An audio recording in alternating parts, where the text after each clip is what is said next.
Hello વિદ્યાર્થી મિત્રો, કેમ છો? લાસ્ટ લેક્ચરની અંદર આપણે બર્નૌલી સમીકરણનો અભ્યાસ કરી ગયા. એની અંદર આપણે જોયું કે દબાણ અને એકમ કદ દીઠ ગતિ ઉર્જા, એકમ કદ દીઠ સ્થિતિ ઉર્જા એનો સરવાળો અચળ રહે છે કોઈ પણ તરલના વહન માટે, બરાબર? તો એને બર્નૌલીનું સમીકરણ કહેવાય. તો બર્નૌલીનું સમીકરણ આપણે જોયું હતું કે P + 1/2 ρv² + ρgh બરાબર અચળ. તો વિદ્યાર્થી મિત્રો, હવે આપણે બર્નૌલીનું જે સમીકરણ છે એના ઉપયોગો જોતા પહેલાં એક ટોરિસિલી નામના વૈજ્ઞાનિકે કોઈ પણ ટાંકી અથવા કોઈ પણ પદાર્થમાંથી બહાર આવતા જે તરલ છે, પ્રવાહી છે, એના માટે એક નિયમ રજૂ કર્યો.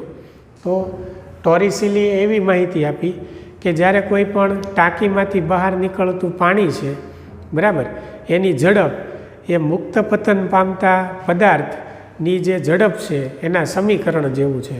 તો વિદ્યાર્થી મિત્રો, આપણે સુરેખ પથ પર ગતિ અને સમતલમાં ગતિ ચેપ્ટરની અંદર આપણે ભણી ગયા છીએ કે મુક્ત પતન કરતા પદાર્થ માટે જે ઝડપનું સૂત્ર છે એ ઝડપ v = √2gh જેટલું છે.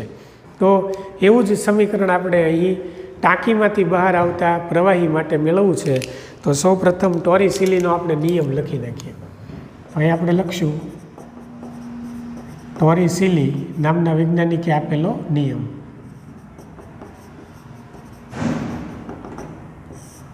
આ પ્રમાણે છે: ખુલ્લી ટાંકીમાંથી બહાર નીકળતા તરલની ઝડપ,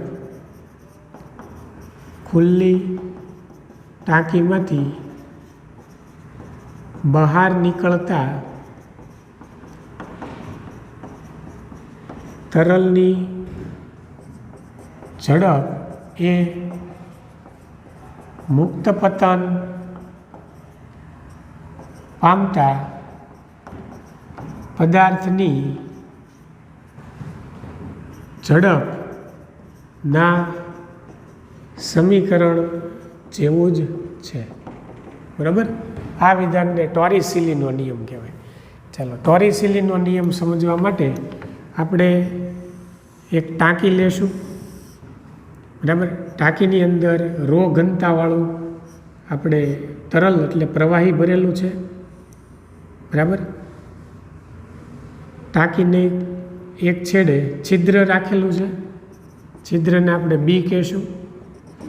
આની અંદર ρ ઘનતાવાળું પ્રવાહી ભરેલું છે, બરાબર? અહીંયા એક આપણે બિંદુનું નામ આપી દઈશું એ બિંદુ.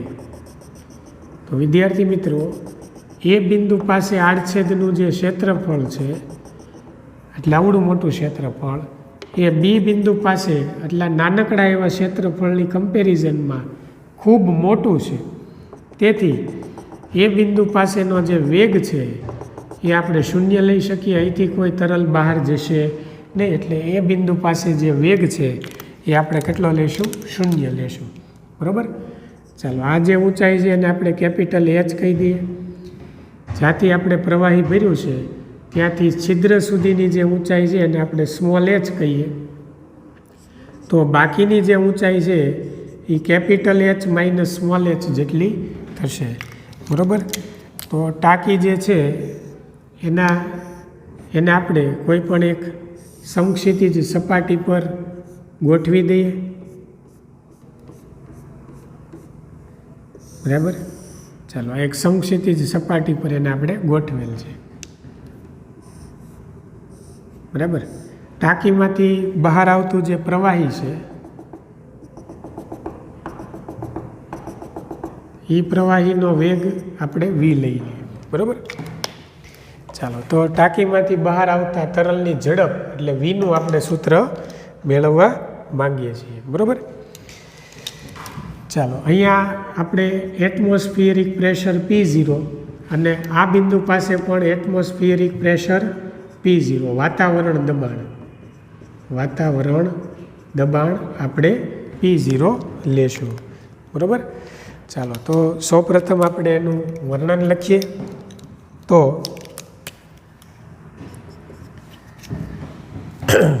આકૃતિમાં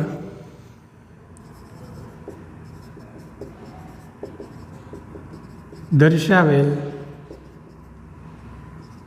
ટાંકીમાં રો ઘનતાવાળું પ્રવાહી ભરેલું છે, બરાબર. ટાંકીના એક છેડે અથવા ટાંકીની એક બાજુએ છિદ્ર છે, આ છિદ્ર, બરાબર. હવે આકૃતિ મુજબ એ બિંદુ પાસે આડછેદનું ક્ષેત્રફળ એટલે આટલું મોટું ક્ષેત્રફળ એ બી બિંદુ પાસે એટલે આટલું નાનકડું એવું બી બિંદુ પાસે ના ક્ષેત્રફળ કરતાં ઘણું મોટું હોવાથી એ બિંદુ પાસે તરલનો જે વેગ છે, તરલનો વેગ અથવા તરલની ઝડપ 0 છે. એટલે વી એ બરાબર આપણે શું લઈ લીધું છે? 0. આને નામ આપી દો સમીકરણ નંબર 1, બરાબર. એ અને બી બિંદુ પાસે વાતાવરણ દબાણ P0 છે, અથવા તમે PA પણ લખી શકો, એટમોસ્ફિયરિક પ્રેશર, બરાબર. દબાણ P0 એક સરખું છે. ચાલો રેડી. તો હવે એ અને બી બિંદુ પાસે, આ બંને બિંદુ પાસે બર્નોલીનું સમીકરણ આપણે લગાડીએ. તો બર્નોલીનું સમીકરણ લગાડતા, તો વિદ્યાર્થી મિત્રો બર્નોલીનું સમીકરણ એ ને બી પાસે લગાડો એટલે એ બિંદુ પાસે atmospheric pressure P0 plus 1/2 rho એ બિંદુ પાસેનો વેગ એટલે VA² પ્લસ રો જી એ બિંદુની જમીનથી ઊંચાઈ કેપિટલ H એટલે રો GH બરાબર બી બિંદુ પાસે એટમોસ્ફિયરિક P0 પ્લસ એકમ કદ દીઠ ગતિ ઉર્જા એટલે 1/2 રો VB² એટલે અહીંયા જે વેગ છે એ VB જેટલો, બરાબર. આને આપણે VB કહી દઈએ, VB² પ્લસ એની આપણે જે ઊંચાઈ લીધી છે જમીનથી એ H - H એટલે rho g capital H - H, બરાબર. તો બે બાજુ આપણે બર્નોલી સમીકરણ લગાડ્યું. હવે વિદ્યાર્થી મિત્રો P0 બે સમાન છે એટલે એ ઉડી જશે. આ ઉપરાંત VA બરાબર 0 છે, તો તમે અહીંયા VAની જગ્યાએ 0 મૂકો એટલે આ જવાબ કેવો થઈ જાય? આખું પદ 0 થઈ જાય, બરાબર. તો આ બાજુ શું વધ્યું? તો કે રો GH. તો આ બાજુ વધ્યું રો જી કેપિટલ H બરાબર આ બાજુ આવશે 1/2 રો VB² પ્લસ, ચાલો આ રો જીને અંદર ગુણી નાખો બે પદ સાથે, બરાબર. એટલે આ થઈ જશે રો જી કેપિટલ H અને અહીંયા પ્લસ માઇનસ એટલે રો જી સ્મોલ h થશે, બરાબર.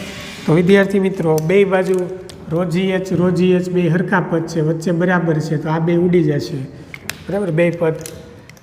તો આ રો GH ને આ બાજુ લઈ આવો તો આ થઈ જશે 1/2 રો VB² એની જગ્યાએ છે, આ પદ આ બાજુ આવે એટલે આ થઈ ગયું રો જી સ્મોલ h, બરાબર, રો જી h થશે.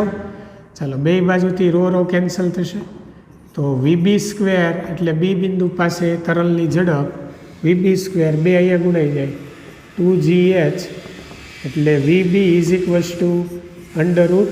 √2GH, બરાબર. સ્ક્વેર કાઢો એટલે અંડરરૂટ કરવું પડે. તો અહીં આપણે લખી શકીએ કે આ સમીકરણ H ઊંચાઈએથી મુક્ત પતન કરતાં, આ સમીકરણ H ઊંચાઈએથી મુક્ત પતન કરતાં પદાર્થની ઝડપના સમીકરણ જેવું છે. ચાલો એની જેવું છે, બરાબર. અને તેને ટોરિસિલીનો નિયમ કહે છે અને તેને એટલે આ સમીકરણને ટોરિસિલીનો નિયમ કહે છે. બરાબર. ચાલો આ ટોરિસિલીનો નિયમ બધા લખી નાખો. ચાલો હવે બર્નોલીના સમીકરણની આપણે ઉપયોગિતા જોવાની છે. તો એમાં આપણે પહેલી ઉપયોગિતા વેન્ચુરી મીટર જોઈ હતી. તો વેન્ચુરી મીટર શું છે એની રચના અને કાર્ય વિશે આપણે સમજૂતી મેળવી. વિડીયો પોઝ કરી આ તમે લખી શકો છો. બરાબર. ચાલો નેક્સ્ટ ટોપિક આપણે જોઈએ વેન્ચુરી મીટર એટલે બર્નોલીના સમીકરણની ઉપયોગિતા. એની અંદર બર્નોલી સમીકરણનો આપણે ઉપયોગ કરીશું. આ ઉપરાંત સાતત્ય સમીકરણનો પણ ઉપયોગ કરીશું. બરાબર.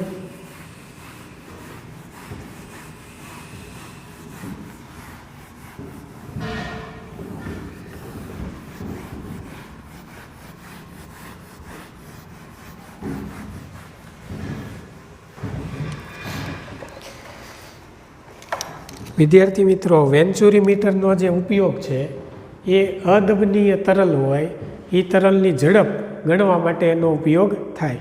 અદબનીય તરલ એટલે જેની ઘનતા તરલ વહનમાં દરેક બિંદુ પાસે અચળ રહેતી હોય, અફર રહેતી હોય એવું જે વહન છે એને અદબનીય વહન કહેવાય.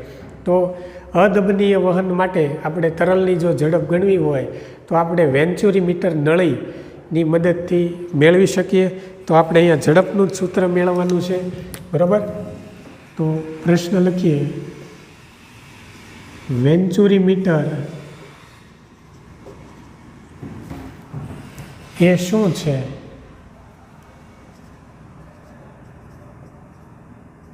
તેની રચના અને કાર્ય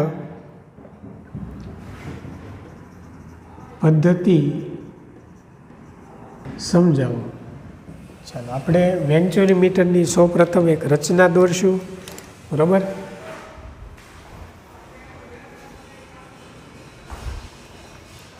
તો ફર્સ્ટ ઓફ ઓલ આપણે અહીંયા લખશું કે વેન્ચુરી મીટર એ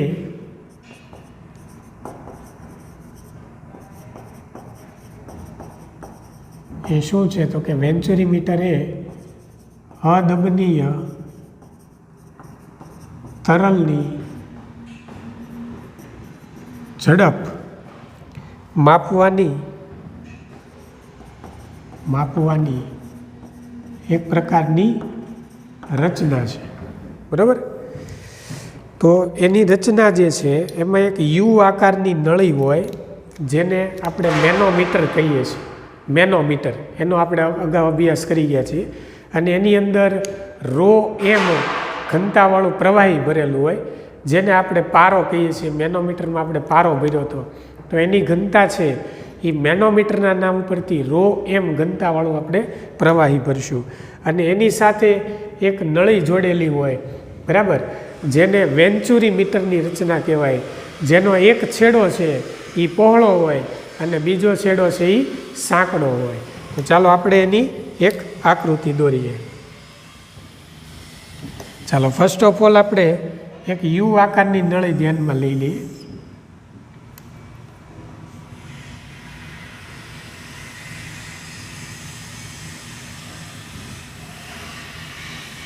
ચાલો આ યુ આકારની નળી થઈ ગઈ. બરાબર.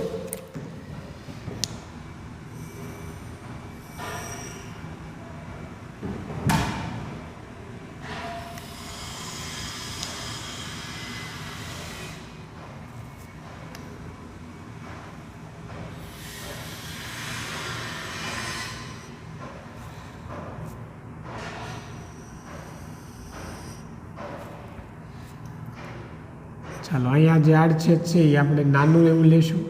નાનકડું એવું આડછેદ. બરાબર.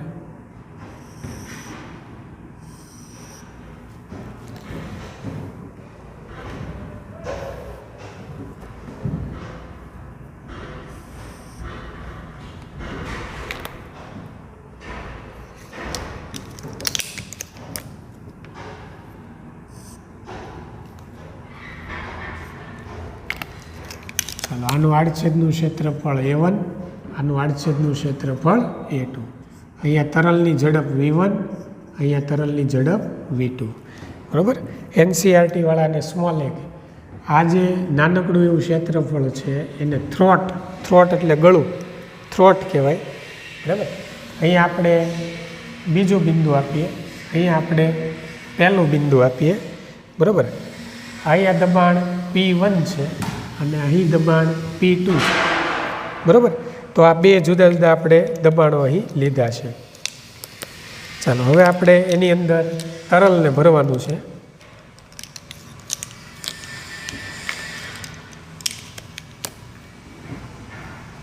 બરાબર.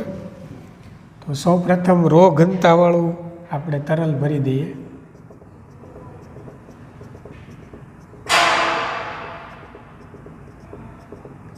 ચાલો અહીંયા આપણે આને નામ આપીશું રો ઘનતાવાળું તરલ. બરાબર. પછી અહીંથી આપણે મેનોમીટર જે નળી છે એ મેનોમીટરની અંદર પારો ભરેલો છે. બરાબર. કે જેની ઘનતા છે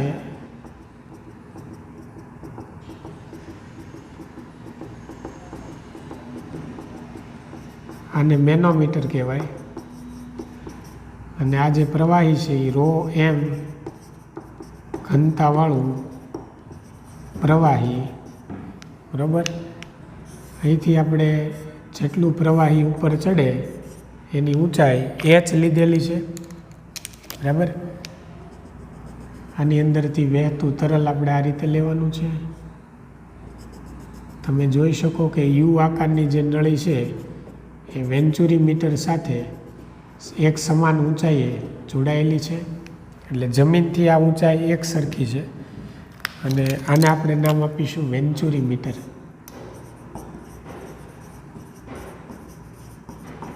વેન્ચુરી મીટર. બરાબર.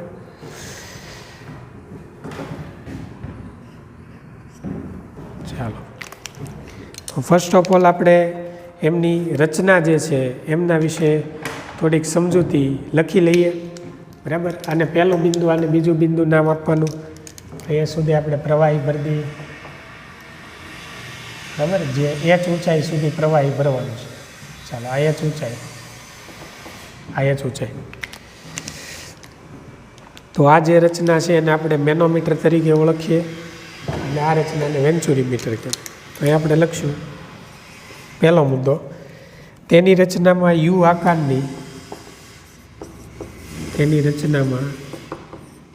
આકારની નળી હોય છે તેને મેનોમીટર કહે છે. તેમાં ρm ઘનતાવાળું પ્રવાહી અથવા એને આપણે પારો કહીએ છીએ, આપણે ભણી ગયા છીએ. બરાબર. મેનોમીટરની રચના ρm ઘનતાવાળું પ્રવાહી ભરેલું હોય છે. બરાબર. ચાલો તો વિદ્યાર્થી મિત્રો, અહીંથી જ્યારે વધારે પ્રેશરથી તરલ આગળ વધશે ત્યારે આ જે તરલ છે એ મેનોમીટરની અંદર આમ નીચે ઉતરશે.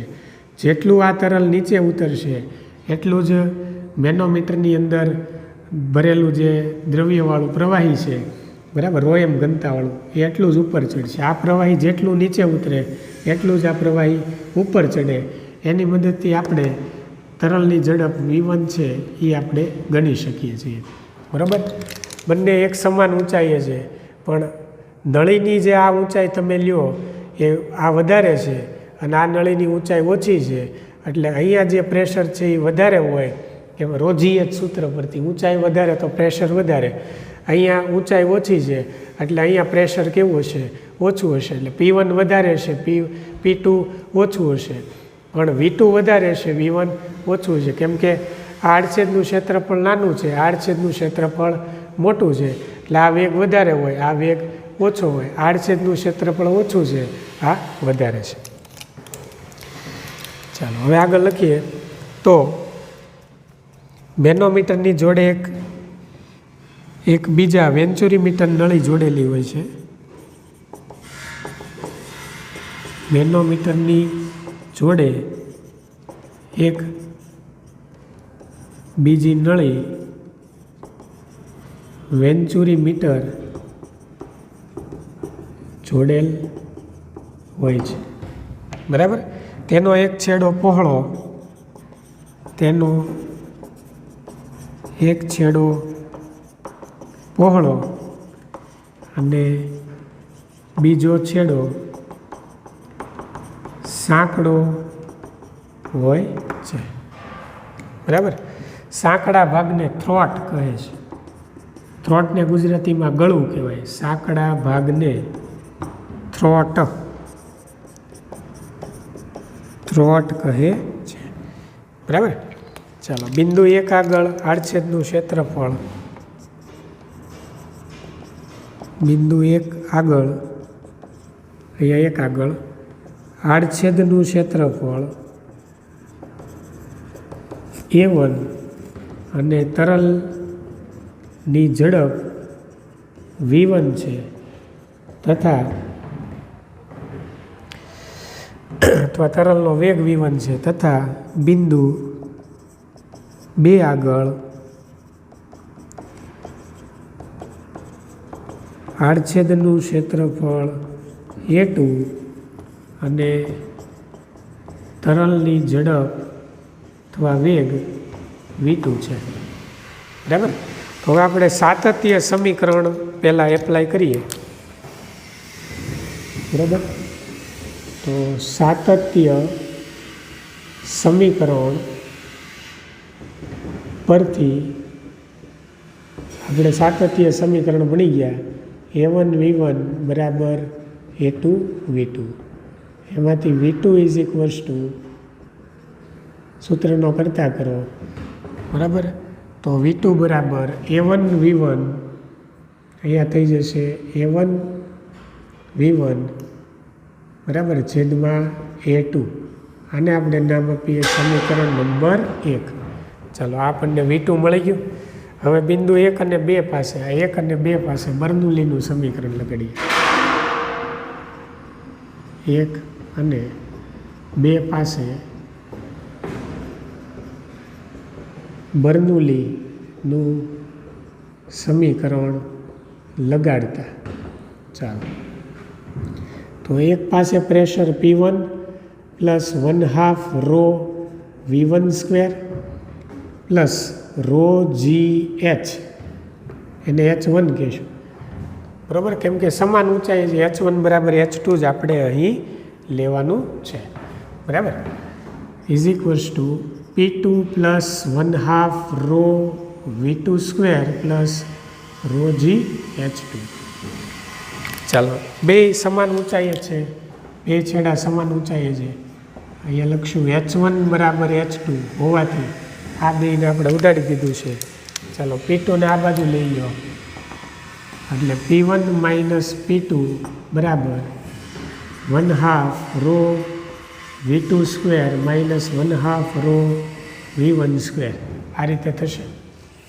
ચાલો, આપણી પાસે V2ની કિંમત છે, તો P1 માઇનસ P2 બરાબર 1/2 રો આપણે કોમન લઈ લઈએ V2 square minus V1 square. તો P1 માઇનસ P2 બરાબર 1/2 રો. ચાલો, આ V2ની અહીંયા કિંમત મૂકો. V2નો સ્ક્વેર એટલે આખાનો સ્ક્વેર કરો એટલે A1 square V1 square divide by A2 square minus V1 square. અહીંથી V1 સ્ક્વેરને બહાર કાઢો એટલે P1 minus P2 1/2 rho V1 square, અંદર વધે A1 બાય A2 એનો સ્ક્વેર માઇનસ 1, બરાબર. આ રીતે વધશે. રેડી. તો આવું સમીકરણ આપણને અહીં પ્રાપ્ત થાય છે, A1 square minus A2 square.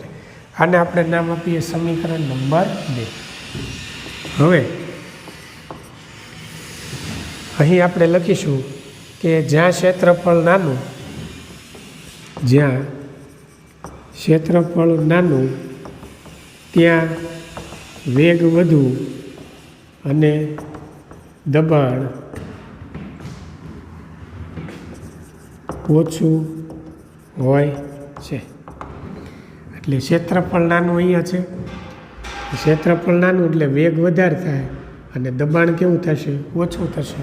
કારણ કે આની જે ઊંચાઈ છે એ ખૂબ નાની છે, નળી સાંકડી છે, બરાબર. એટલે દબાણ જે છે એ અહીંયા ઓછું થશે, બરાબર.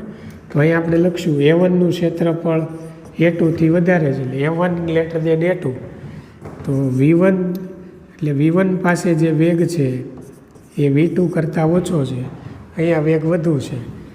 પણ P1 ગ્રેટર દેન P2 છે એટલે P1 પાસે પ્રેશર વધુ છે, P2 પાસે પ્રેશર ઓછું છે. એટલે આ રીતે તમે લખી શકો, બરાબર. આટલું થશે. તેથી P1 ગ્રેટર દેન P2 થશે. એટલે અહીંથી દબાણ લાગશે એટલે પ્રવાહી નીચે ઉતરશે, તેથી આ પ્રવાહીને ધક્કો લાગશે એટલે એ ઉપર ચડશે. એટલે દબાણ તફાવતને કારણે ભુજા એકનું પ્રવાહી, એટલે આ પહેલી બાજુ ભુજા એક, દબાણ તફાવતને કારણે બે બાજુ દબાણ અલગ અલગ છે. ભુજા એકનું પ્રવાહી નીચે ઉતરે છે, તેથી તેટલું જ પ્રવાહી ભુજા બેમાં ક્યાં ચડશે? ઉપર ચડે છે, બરાબર. આ લાલ પ્રવાહી જેટલું નીચે ઉતરે એટલું જ વાદળી પ્રવાહી જે છે એ ક્યાં ચડશે? ઉપર ચડશે. તો ઊંચાઈના તફાવત h પરથી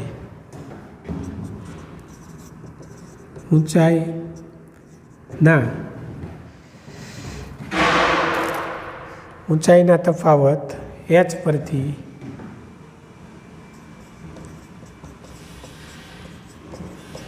પરથી દબાણ તફાવતનું